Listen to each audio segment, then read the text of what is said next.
Estimados amigos, bienvenidos al programa Conflictos Judiciales en Materia Civil y Procesal Civil.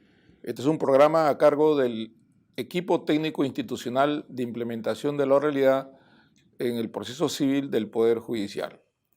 Se trata de una entrevista o entrevistas a diferentes especialistas en materia civil y procesal civil.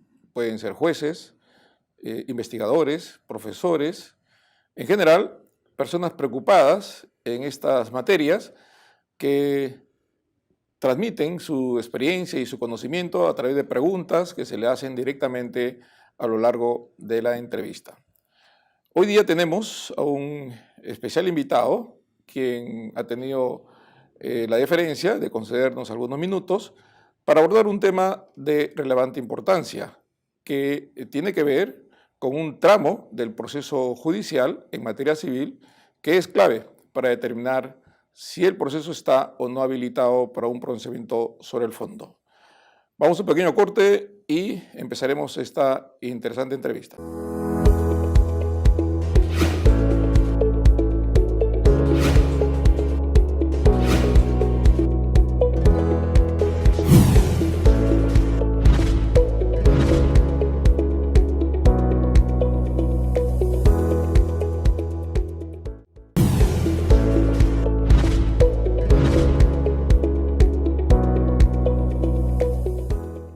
Amigos, estamos de vuelta.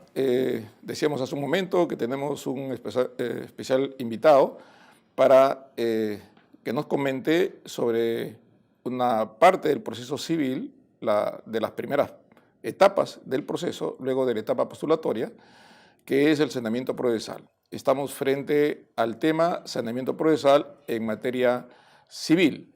Se trata del profesor Sergio Casasa Casanova, quien es abogado por la Universidad San Martín de Porres. Él se ha graduado como magíster en la Pontificia Universidad Católica del Perú con mención en Derecho Procesal. Él es profesor en pregrado y posgrado en la Pontificia Universidad Católica y en la Universidad San Martín de Porres. Es integrante del Instituto Iberoamericano de Derecho Procesal. Además, ha escrito diversos artículos y obras en materia procesal. Gracias, doctor, por acompañarnos en esta entrevista y por su tiempo que dedica a este programa.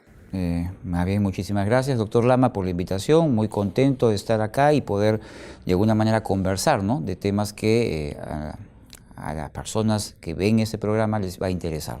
Sí, efectivamente, estamos en un tema vinculado al establecimiento de la validez del proceso para que pueda emitir el juez un pronunciamiento sobre el fondo del proceso, de la controversia.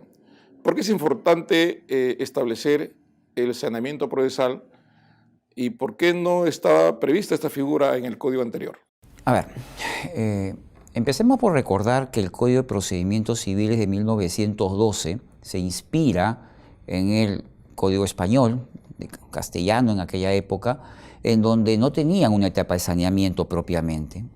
El saneamiento como tal no se identifica aún su origen. Algunos dicen que en la etapa formularia del derecho romano, otros hablan de la etapa intermedia. Nosotros de una manera lo hemos importado del despacho saneador luso del Código de Portugal de 1926. Por eso no lo teníamos. No lo teníamos porque en 1912 obviamente nos copiamos de España y España no lo tenía. En 1993, nuestro código de una u otra manera se inspira en el código proyecto de modelo para Iberoamérica que plantea el Instituto Iberoamericano de Derecho Procesal, el cual a su vez se inspira en el código USAID de Uruguay. Y la figura del saneamiento ya se estaba incorporando. Y el saneamiento es una etapa mediante la cual el juez lo que va a hacer es buscar, cernir, purgar todos los defectos procesales, más que nada orientados a los presupuestos procesales. ¿Para qué? Para que el proceso quede simplemente para una discusión sobre el fondo. Entonces, en puridad es útil, muy útil, porque ayuda de alguna manera a filtrar aquellos procesos que no están aptos para un pronunciamiento sobre el fondo, para que el juez tenga la posibilidad de emitir ese pronunciamiento sin ningún contratiempo. Se van cerrando etapas, o sea, se entiende que establecida de manera positiva el saneamiento procesal, el juez puede estar seguro, o por lo menos con alta probabilidad, de que su pronunciamiento va a ser sobre el fondo, aunque podría encontrarse de repente en la sentencia con un problema procesal. De hecho que sí, doctor Lama, porque recordemos que, si bien es cierto, nosotros nos inspiramos en el despacho saneador luso, no nos lo copiamos tal cual, porque esto no es una figura que nosotros los creamos. Y nosotros de una u otra manera tenemos un primer momento para revisar la relación, bueno, el juez, para revisar que existan o concurran los presupuestos al momento de calificar la demanda, pero obviamente ese es un momento inicial en donde el juez solamente en la lectura de lo que aporta el demandante va a sacar sus conclusiones. Llega una segunda etapa que es propiamente la central, la etapa de saneamiento, y, por ejemplo, en Portugal, ahí queda, y luego el juez sí o sí tiene que sentenciar. Pero nosotros, pese a ello, en el artículo 121 del Código Procesal Civil, permite excepcionalmente. La posibilidad de que haya un problema. Exactamente. Porque, bien que mal, sí, pues puede ser que una incompetencia, ¿no? No detectada al comienzo. No detectada al comienzo, porque puede pasar. A veces la práctica supera la teoría.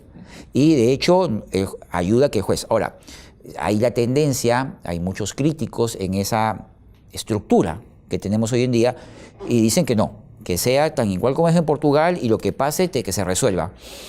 Creo que el proyecto del nuevo Código Procesal Civil intenta copiar ese modelo, pero yo estoy de acuerdo con lo que tenemos porque de una u otra manera no podemos, digamos, convalidar ciertos vicios. Imaginémonos que alguien no ha cuestionado un caso resuelto y cosa juzgada, ¿cómo quedaría la cosa juzgada? ¿Cómo quedaría un juez incompetente de emitir? No puedes quedar atrapado en algo que puede evidenciar que estás en un error, ¿no? O sea, igual tiene que haber un canal para darle una salida legal, digamos, a un procedimiento procesal, inhibitorio, pese a que ha saneado el proceso previamente, ¿no? Exactamente. Entonces, es un esquema que deberíamos mantener. Relación jurídica procesal. Cuando se dice que se ingresa a la etapa de saneamiento, hay que establecer la relación jurídica procesal válida. En términos académicos o de referencias doctrinarias respecto a la relación procesal, digamos, es una teoría, ¿no? Como ella hay otras teorías.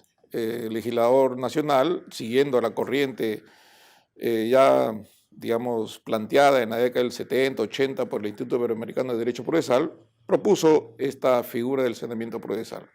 Sin embargo, esta doctrina o esta teoría de la relación procesal ha sido cuestionada históricamente por otra doctrina también casi contemporánea, impulsada por James Goldsmith sobre situación jurídica. Sin embargo, una de ellas ha sido absorbida por la otra y de los presupuestos procesales aparecieron también los presupuestos materiales.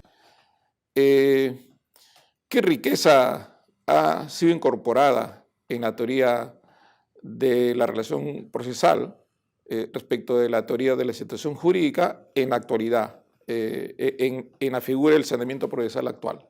Bueno, el tema de los presupuestos procesales nace, ¿no?, con la obra de von Bülow, ¿no?, que de una u otra manera genera o habla de los presupuestos procesales en sí, hablamos de la competencia, la capacidad procesal, ¿no? 1868 escribe su obra. Exactamente, ¿no? Excepción diferentoria. Así es, y que da justamente inicio a esto. Pero ¿qué pasa? Que Goldsmith de una u otra manera comienza a cuestionar la teoría y que no era necesariamente la relación jurídica o los presupuestos procesales los que justificaban el origen del proceso. Él lo veía más que nada como una necesidad respecto al fondo y él llamó a su teoría la situación jurídica, ¿no? Y lo desarrolla en su libro Derecho Procesal Civil, ¿no? Bueno, el hecho es que cuentan que la discusión entre relación jurídica y situación jurídica se asemeja a la famosa teoría de contrato y cuasicontrato, que eran dos teorías que, si bien es cierto, están juntas, están separadas, pero se complementan.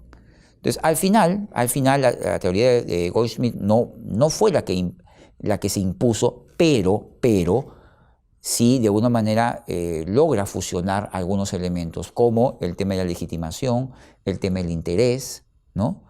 Quizás mal traducido. Cargas procesales. El tema de las cargas procesales. Consorcio, ¿no? Exactamente. Entonces, todo eso es el aporte que hace Goldschmidt a la teoría de, digamos, de von Bülow, de la relación jurídica, y sin que implique o la doctrina lo tome como una variable, lo adopta y eso es el legado que tenemos hoy en día. Claro, y ya no solo tenemos los presupuestos procesales de Bülow, sino los materiales de Goldsmith, ¿no?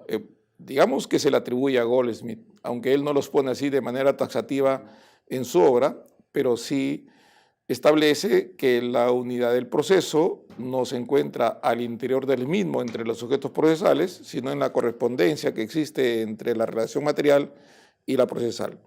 Esa mirada hacia afuera también es un elemento importante que se toma en cuenta actualmente en la teoría de la relación procesal. Sí.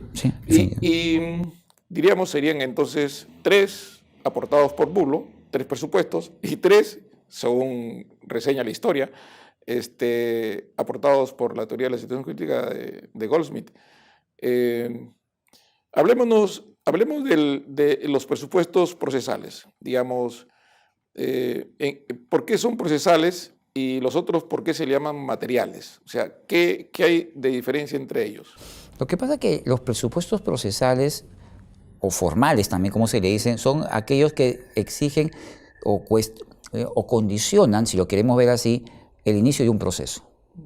Mientras que los otros dan el visto bueno para un pronunciamiento sobre el fondo de la controversia, sin que esto condicione el sentido de la misma. Claro.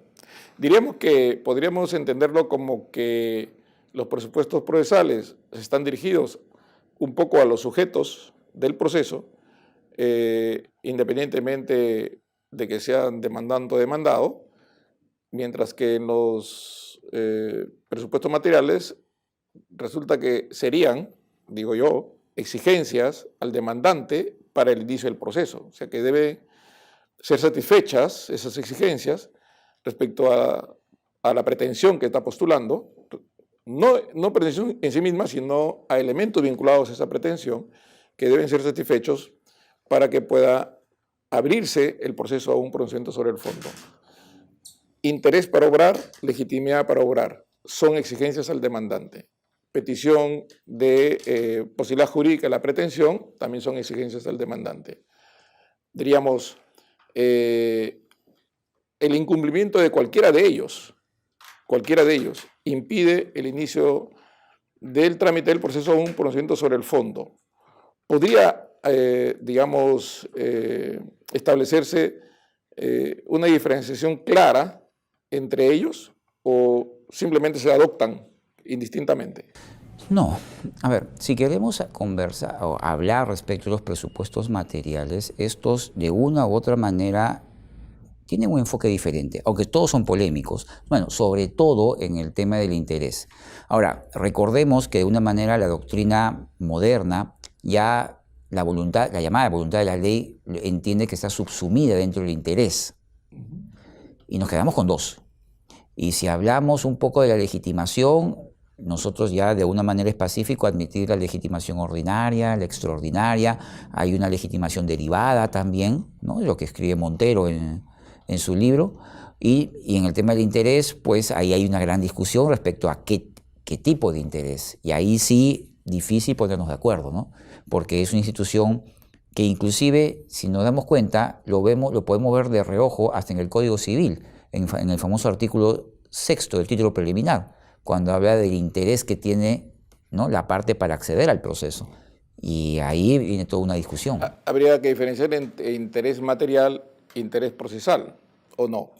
Sí, son cosas distintas, pero parece que la redacción del artículo 6 estaba más que nada pensando en el interés procesal.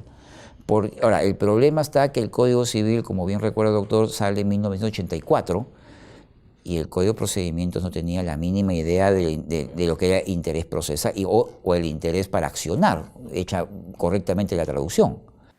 Algo parecido sucede con la legitimación, ¿no? La legitimación se regula mucho en la norma procesal, pero no hay regulación de la legitimación en el Código Civil. Precisamente una de las polémicas decisiones a nivel de los órganos jurisdiccionales está vinculado en la legitimación sustantiva respecto de la posibilidad de disposición de derechos, de bienes, de quienes no son titulares, por tema de legitimación, si es un acto nulo, es un acto ineficaz, etc.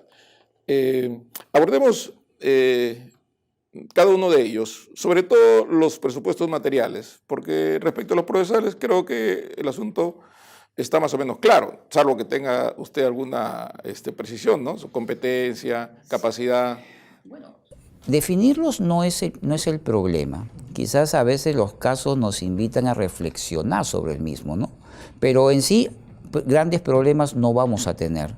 En el tema de interés y legitimación, quizás es donde la jurisprudencia y las cortes se han enfrentado, ¿no? Y aún no hay, salvo el primer pleno casatorio, no hay pronunciamientos tan firmes respecto a ello.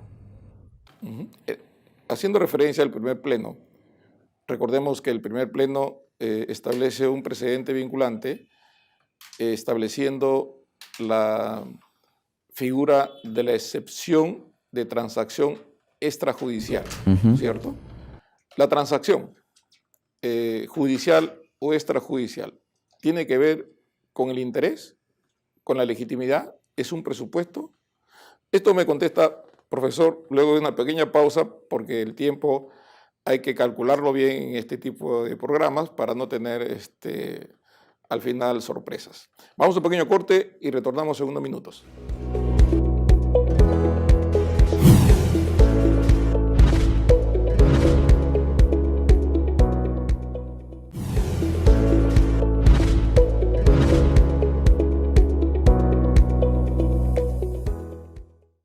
Estamos de vuelta, amigos, con esta interesante entrevista con el doctor Sergio Casasa. Como hemos indicado, él es profesor de Derecho Procesal en la Universidad San Martín de Porres y la Pontificia Universidad Católica del Perú. Precisamente conversamos sobre los presupuestos materiales en esta parte de la entrevista de interés o de legitimidad para obrar. Decíamos, profesor, en este caso, el primer pleno casatorio establece como precedente la excepción de transacción extrajudicial. Le preguntaba si esto tiene que ver con el interés para obrar a que se refiere el presupuesto procesal. De hecho que sí. El presupuesto material. No, de hecho que sí. O sea, cuando... a ver, las excepciones como mecanismos que tiene el demandado o eventualmente el demandante si hay una reconvención, están orientadas a cuestionar propiamente los presupuestos. Y por ende, el presupuesto que se ataca cuando hablamos de la excepción de transacción, lo digo en general, es el interés para obrar, ¿no? Y la pregunta que es, oye, ¿qué razón tienes de intentar resolver una controversia a la cual las partes ya se han puesto de acuerdo? Que la controversia está resuelta. Exactamente, con lo cual no hay controversia. Y si no hay controversia, ¿qué necesidad tiene el proceso? Entonces, a eso apunta en sencillo. Ahora, aprovecho, ¿no? Yo de una manera, y lo he puesto por escrito, no estoy de acuerdo con lo resuelto en el primer pleno. Esperamos que seamos tolerantes con eso. Bueno, es el derecho constitucional a la crítica de las resoluciones judiciales. Y en tanto y en cuanto no haya otro precedente que cambie, vamos a tener que aplicarlo, pero obviamente se creó una excepción más, la excepción de transacción extrajudicial, la cual no está regulada expresamente en el Código Procesal Civil, lo cual debería ser un tema de números clausus, no números apertus. Habían 13, ahora hay 14, ¿no? A raíz de una modificación legislativa también. Pero ojo que también con esa misma lógica nos abriría la pregunta, entonces la conciliación extrajudicial también ingresaría. Y ya que estamos generosos y queremos incorporar excepciones, la de falta de interés para obrar también, que es a propósito del tema que estamos conversando. Entonces, ok, regresando. La transacción extrajudicial es una institución similar a la judicial, solo que con características y efectos distintos. Por ende, yo soy más adepto al voto en minoría ¿no?, del Pleno, pero, como digo, hay que respetar el precedente. Claro, se entiende que siendo transacción extrajudicial se celebra para evitar el juicio, ¿no? Y la transacción intraproceso homologada por el juez es para evitar la continuación del juicio iniciado, ¿no? Pero bueno, interés para obrar, legitimidad para obrar del demandante, la institución legitimidad o legitimación se circunscribe solo a la parte postulatoria de la demanda o tiene mayor vocación de presencia en el proceso. No, va a tener una presencia, digamos, diferenciada, porque al final el juez, cuando va a emitir su resolución final, querramos o no, va a reexaminar, pero hay una legitimación material. La legitimación procesal importa aquella posición habilitante, ¿no?, que de alguna manera permite a la parte dar inicio al proceso. Pero ojo, acá deberíamos diferenciar también, porque la legitimación y en sí los presupuestos no pueden ser vistos de una sola forma. El Código Procesal Civil tiene procesos cognitivos, procesos ejecutivos. No se puede interpretar igual los presupuestos procesales en general en la cognición como en la ejecución. Me explico. En los procesos cognitivos, y si revisamos el título preliminar, habla de un factor de atribución. Quien invoca tener legitimación, quien invoca tener interés, ¿no?, se le habilita el proceso. Pero en ejecución es diferente. La simple invocación, la simple atribución no funciona, no es suficiente. Digamos, en la ejecución, la legitimación y el interés parten de un presupuesto indispensable, que es el título ejecutivo. Con lo cual, si yo le digo, no, yo al doctor Lama le otorgué una cantidad de dinero, pero yo no aparezco en el título, pero al final yo soy el acreedor, bueno, mi amigo, vaya usted al proceso cognitivo, explíquelo, cuéntelo, y si gana, bienvenido por usted. En la ejecución, como quien dijo a algún personaje de nuestra política en un momento, papelito manda. Y si no aparece él en el título, pues definitivamente no se encuentra legitimado. Claro. Entonces, partamos de eso. El proceso de ejecución tiene una lectura especial, digamos, porque el 427 de los requisitos para dar trámite a la demanda es diferente a la norma del proceso de ejecución respecto de la formalidad del título, ¿no? El juez puede denegar la ejecución liminarmente si el título no cumple con las formalidades previstas en la ley, aun cuando los presupuestos que están en el 427 puedan cumplirse, como bien lo dice usted. Es decir, no es suficiente invocar ser titular del derecho en un proceso de ejecución, tiene que haber esa coincidencia con el título, de lo contrario no estaría habilitado. Me parece una interesante referencia para poder distinguir la legitimación en un proceso de cognición de un proceso especial como de ejecución. En el caso del proceso de cognición, la invocación de titularidad del derecho es el elemento habilitante, digamos, para tener por satisfecho ese requisito.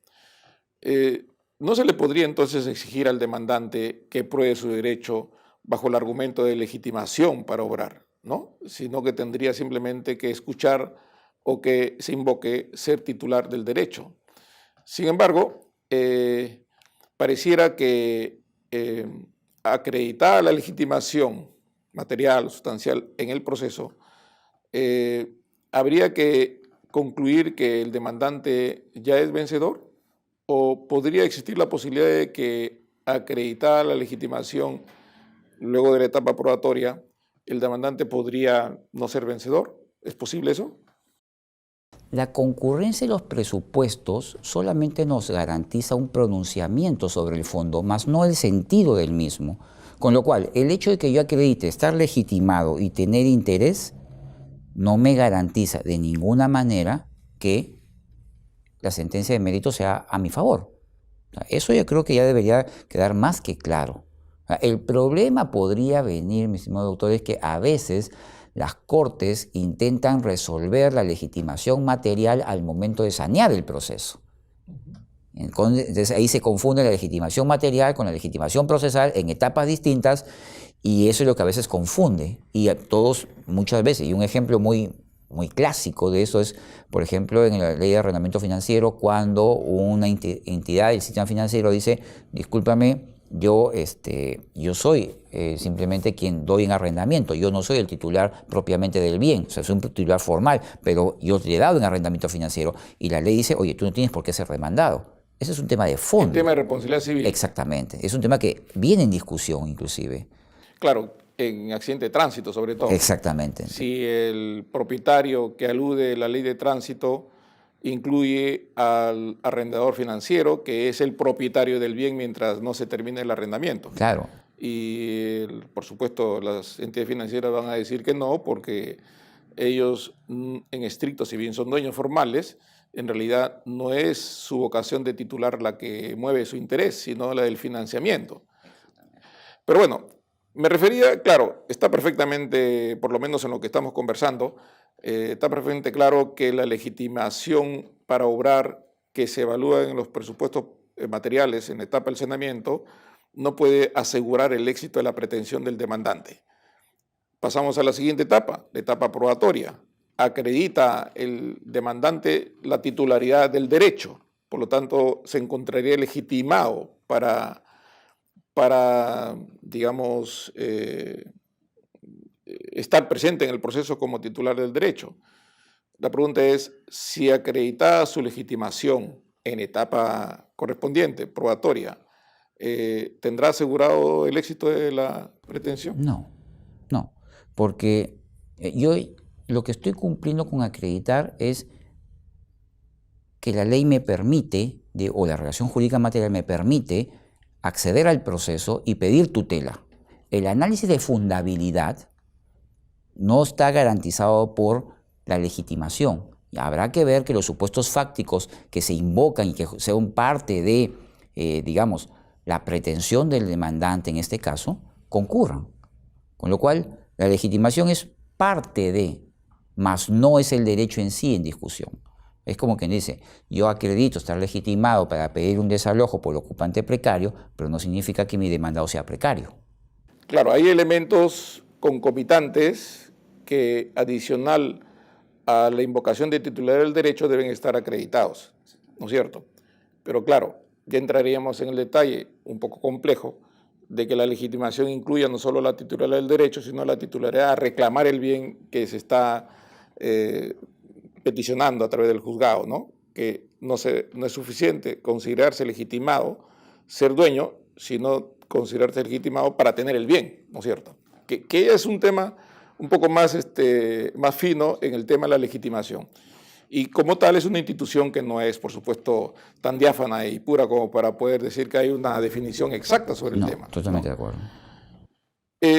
La legitimación a que se refiere nuestro código en el 427 ha sido controvertida, digamos, no es admitida por muchos procesalistas contemporáneos, ¿no? En algún momento Davis Echandía critica aquellos códigos procesales que introducen esta legitimación para obrar o para accionar, porque causa confusión, señalan ellos, o él, Davis Echandía, señalaba, que causa confusión porque como que se confunde la naturaleza real de lo que significa la legitimación en la causa, la legitimatio ad causam, como le llama él. ¿Qué opinión tiene de esto? Bueno, es una posición muy respetable, definitivamente, pero él lo está viendo desde el punto de vista de la sentencia. Es decir, él no quiere hacer esa bipartición. Una cosa es la legitimación en el proceso, otra es la legitimación en la causa. Y el hecho de que se genere la legitimación en el proceso no tiene por qué distorsionarse de la causa, ¿no?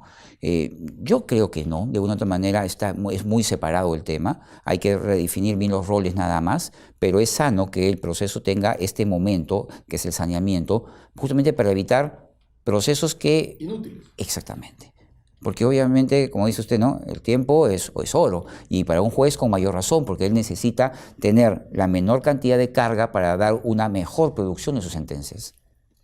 Regresamos al tema del interés, que es también una preocupación a nivel de los órganos jurisdiccionales cuando califican la demanda, y a veces una mala comprensión de la figura puede traer como consecuencia un exagerado número de improcedencias liminares en los órganos jurisdiccionales.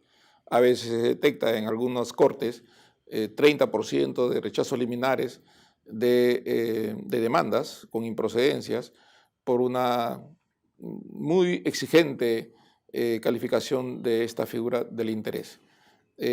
¿Cómo podría contribuirse a que se pueda establecer nítidamente, en palabras muy sencillas, sobre cuándo está presente el interés y cuándo no lo está? Digamos, qué cosas debería ver el juez para que pueda no tener dudas sobre la presencia de interés del demandante o la ausencia de interés del demandante. Bueno, ahí sí me pone en compromiso, doctor, porque de alguna manera es una respuesta bien compleja en sentido a qué entendemos por interés. Por ejemplo, hay profesores que entienden que el interés para obrar o accionar, que viene del derecho francés, que viene de Brasil y que nosotros lo hemos absorbido, entiéndase el interés como la utilidad o ventaja que me da el derecho material reclamado. Mientras que otros, que sobre todo fueron quienes de alguna manera trabajaron en el Código Procesal Civil, enfocaban el interés no del punto de vista del derecho material, sino del acceso al proceso. Entonces son dos visiones diferentes. Pero en la jurisprudencia lo que más ha calado es la última. Entonces esta posición de una u otra manera entiende al interés como bajo un criterio de utilidad. Es el proceso. La necesidad que tiene la persona de recurrir al juez. Exactamente. O sea, si no es necesario, no tengo por qué recurrir. Así es. Digamos, si la necesidad tiene que ver con si el conflicto está vigente o no. Claro, pero del punto de vista de utilizar el proceso. Entonces, ahí viene el punto, ¿no? Oye, es como que yo puedo pedir, no sé, ser propietario de un bien público, no puedo. O sea, hay ciertos casos en donde el interés es evidente que no tiene, y a veces, ¿no? Muchas veces hemos utilizado, inclusive en las clases, la definición finalista que Luiso hace, ¿no? Del interés en el medio, en el interés en el resultado, y que a veces nos ha sido útil académicamente, pero aún queda la duda es ¿a qué interés nos referimos? Si el conflicto ya está resuelto, no hay interés, ¿no? Totalmente de acuerdo. Por ejemplo, en la transacción extrajudicial. Así es. O en la conciliación. O en la cosa juzgada. O en la cosa juzgada. La excepción de cosa juzgada en estricto es falta de interés. Exactamente. ¿Para qué va a seguir a un proceso si ya el conflicto está resuelto? Así es. O el pleito pendiente. No está resuelto, pero ya está discutiéndose. Sí. ¿Qué necesidad tiene de este proceso? De hecho, muchas de las excepciones, la mayoría, yo diría que están cimentadas en la falta de interés. Si apareciera la excepción de falta de interés, desaparecerían muchas excepciones. Las absorbería. Sí, porque la cosa juzgada, el pleito pendiente, la de transacción, ¿no? la de conciliación. Sí, hay muchos supuestos de excepciones que están vinculados con el tema de interés, ¿no? La caducidad también, ¿no? Pero de hecho en casi toda Latinoamérica no tenemos la excepción de falta de interés. De donde sí le he encontrado el rastro es en Francia. En Francia sí lo tienen específicamente, pero nosotros no. Bueno, cualquiera sea la definición que se tenga, es evidente que el interés en este caso es un interés de naturaleza procesal, es un interés que significa necesidad de ir al juez. Y claro, si hay un requisito previo, una alternativa de solución del conflicto por otra ruta, tampoco tendrías interés mientras no satisfagas esa ruta. Si alguien, por ejemplo, dice que para los efectos del contrato, la exigencia de su cumplimiento, es necesario cursar una carta, si hay incumplimiento, la carta habilita, digamos, para ir al juez. De frente no se podría ir porque las partes pactaron hacerse un requerimiento previo.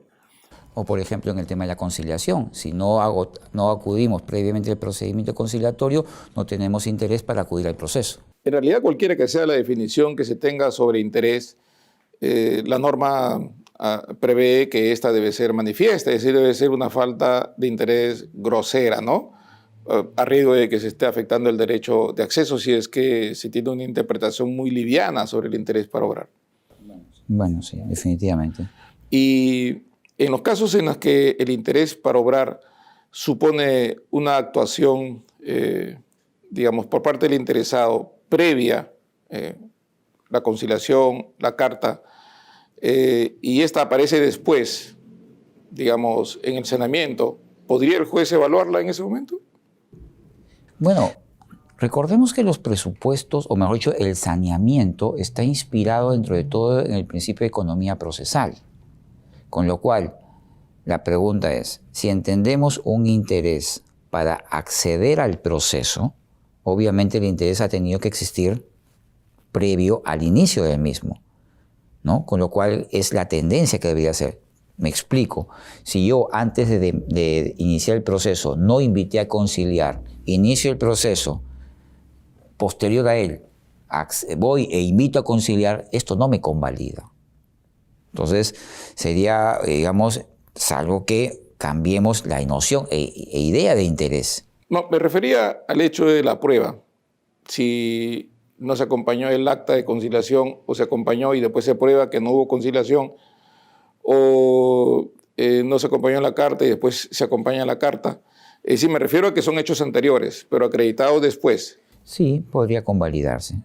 Yo creo que en ese caso sí, porque de una manera el supuesto fáctico exigido existió. Simplemente, digamos, una flexibilización, ¿no?, del derecho procesal actual permitiría de una manera convalidar ese defecto inicial para continuar, ¿no? Lo que se concluye que no tiene por qué el juez preocuparse del hecho de que haya advertido una muy, digamos, suave, entre comillas, calificación de los presupuestos cuando tiene otra oportunidad para hacer lo que sería en la etapa de saneamiento, ya en la audiencia misma. No, definitivamente, e inclusive en ese orden de ideas, el nuevo código o el proyecto del nuevo código ya está rechazando la posibilidad de improcedencias liminares. Estas se van a tener que hacer en audiencia preliminar, es decir, postcontradictorio, con lo cual el juez va a tener la tranquilidad de una manera de ver ya el partido completo, ¿no? El escenario completo ya. Claro. Muy bien, muchas gracias, profesor Sergio Casaza. El tiempo es enemigo en estos programas y hemos llegado al final de esta entrevista. No sé si tiene algunas palabras finales. Bueno, más que nada agradecer y estoy a la disposición, ¿no?, para una siguiente. Bien, igual el tiempo es muy importante también en los entrevistados y le agradecemos por la deferencia de su presencia en este programa.